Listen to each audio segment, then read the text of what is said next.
and is a retired nurse. She served as regent of the Chief Whatcom chapter of the Daughters of the American Revolution for 6 years, 2018 to 2024, and is now the honorary chapter regent. She served as state chaplain from 2022 to 2024.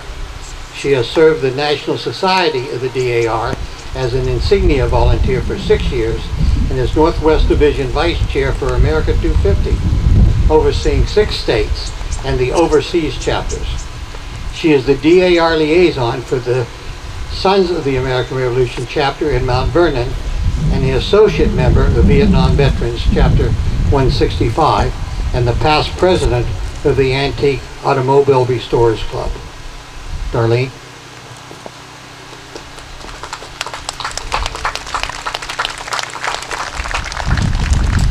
Thank you, Mr. Goldsmith.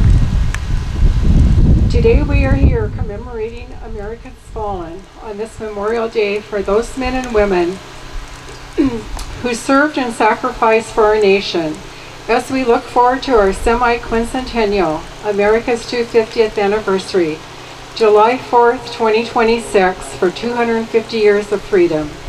Today we remember all men and women who made sacrifices for our nation, beginning with the Revolutionary War. On April 19, 1775, when the local militia men clashed with the British soldiers at Lexington and Concord in Massachusetts, marking the shot heard around the world that signified the start of the Revolutionary War. During the Revolutionary War, there were many pivotal points of battles. The American Revolution saw the Continental Army, created October 1775, along with Continental Navy being the main fighting forces on land and sea. Later, the Marines joined the Navy infantry during the battles. Numerous key battle points during the Revolutionary War were in various locations, including Lexington, Concord, Saratoga, Yorktown, Bunker Hill, the Guilford County Courthouse battle, and Trenton, along with several other areas not mentioned here. Historians estimate there were tens of thousands of men, including women, who were injured or killed or taken captive during the Revolution.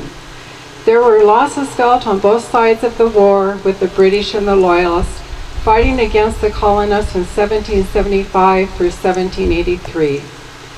On July 4th, 1776, the Continental Congress adopted the Declaration of Independence. It was engrossed on parchment, and on August 2nd, 1776, delegates began signing it. During the Revolutionary War were Revolutionary War mothers who joined forces with men. What actually did they do as they followed the men into the battlefields? These women nursed the sick and wounded. They cooked and patched and sewed clothing for men to wear. They helped to set up camps along the way. They carried water to the troops. They dug graves to help bury the dead. Some of these women who served were not just only ammunition wives, manning and firing the cannons and guns, but also served in the army and colonial militia as spies. History gives a list of these women who served as Revolutionary War mothers. Some of you may recognize Martha Cuttis Washington, who married George Washington, becoming the nation's first lady after George Washington became the first president of the United States. Martha spent over half of the war at military encampments, with her husband, tending to the wounded, leading massive fundraising to sewing campaigns to supplying the troops, along with boosting soldiers' morale. She was known to have spent harsh winters at locations like Valley Forge, Pennsylvania, and Cambridge. Mary Ludwig Hayes, better known as Molly Pitcher, who fought in the American War of Independence at the Battle of Monmouth during the winter of 1777. She was known to have brought pitchers of water to troops who were drilling on the field while joining her husband, William Hayes, at the Continental Army's winter camp at Valley Forge, Pennsylvania. Water was also used to clean sparks and gunpowder out of barrels after each shot. The troops were known to shout out to Mary Hayes as Molly, Pitcher, whenever they needed fresh water, giving her the name Molly Pitcher. Anna Marie Lane, who married John Lane, followed her husband in the Continental Army as a camp follower in 1777. She offered her services to the Army as a cook, nurse, laundress, or seamstress. She may have also disguised her sex and enlisted in her husband's unit during the Revolution. Anna Marie Lane performed extraordinary military services at Germantown on behalf of the American cause taking up the cannon October 9, 1779, while her husband was severely wounded and captured. Margaret Cochrane Corbin, another Revolutionary War mother who took over her husband's cannon during the battle, after he was killed, becoming the first American woman to receive a military pension for her wartime service, and Deborah Sampson, who disguised herself as a man in order to serve in the Continental Army. Martha Bryan Boone managed frontier defenses and supplied food, clothing, and intelligence to the Continental Army.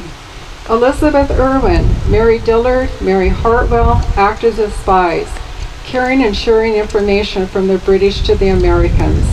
Mary Patton Allen, Mary Ann Maguire, and Elizabeth Lewis were all taken as prisoners of the British. Abigail Adams, another First Lady to our nation, voiced her political views, and in 1775, she was appointed to the Massachusetts Colony General Court in order to question women accused of being loyalists. This was considered to be the first political role held by an American woman.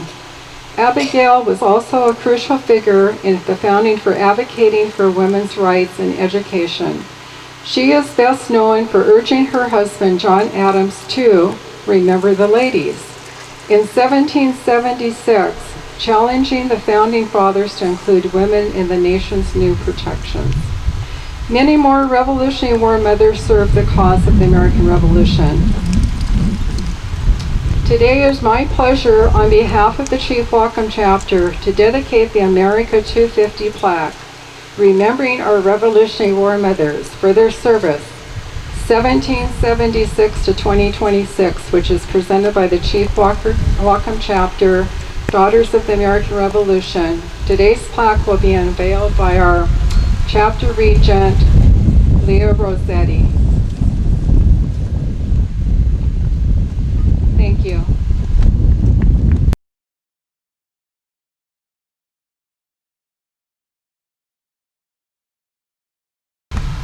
Ken is a retired traffic engineer and currently a co-owner of Montgomery Hardwood Flooring with Darlene.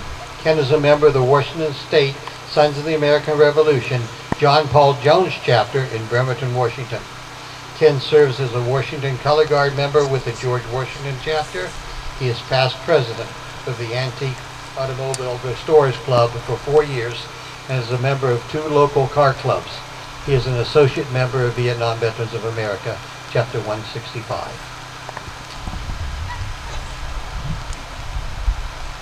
Thank you, Gene. I'm going to talk about my patriot a little bit today. My family came to Van Zandt, Washington in 1906. It was the Potter family, and Samuel Potter, he was called Mars, Samuel Potter.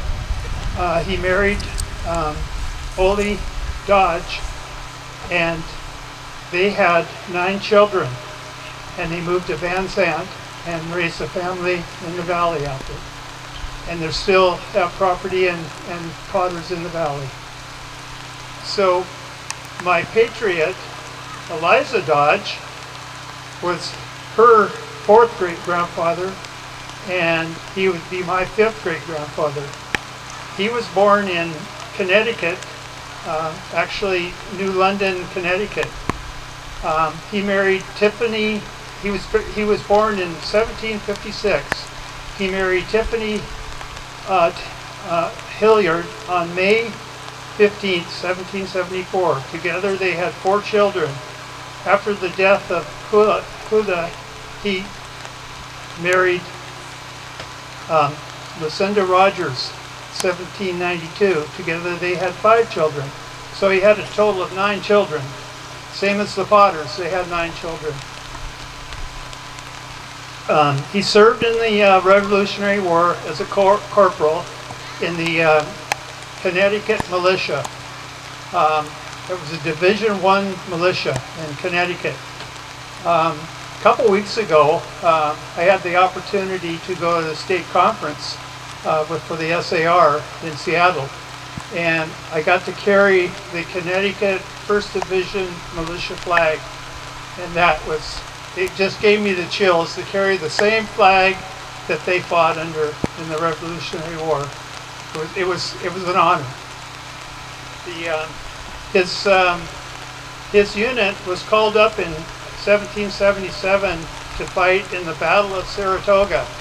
And the Battle of Saratoga, if any of you read up on it, was actually the turning point of the Revolutionary War.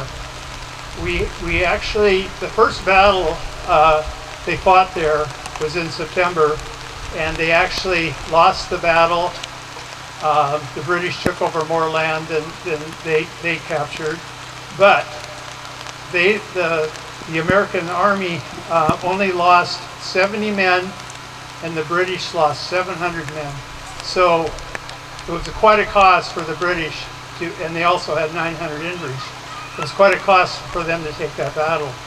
The second battle in November was on Bemis Hill, and the British, they got surrounded by 20,000 American troops, and they surrendered. So it was a turning point of the battle, of the war, and that's when the French and the Spaniards came in to side with the U.S. So my patriot fought in that battle. I just found all this stuff out within the last 6 years. I never knew anything about my history until I joined the SAR. And we the sons of the American Revolution honor our Revolutionary War patriots, ancestors, by promoting patriotism, serving our community, and educating, inspiring future generations about the founding principles of our country. We're just not dressed like pirates. We're actually wear the uniforms that our ancestors wore. So I'm proud to be an SAR member. Thank you.